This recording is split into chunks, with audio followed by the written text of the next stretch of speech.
Hey guys! Today we are talking about the Rape of the Lock and how it is a satire.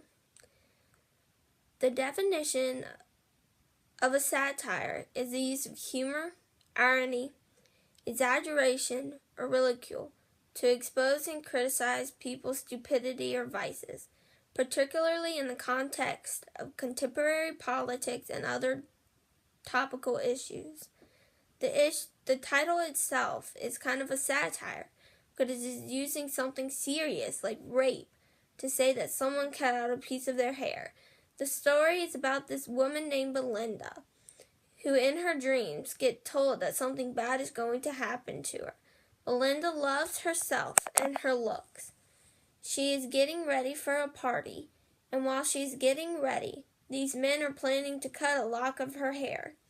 When she gets to the party, they cut a piece of her hair. She demands they give it back and does not stop until she gets it.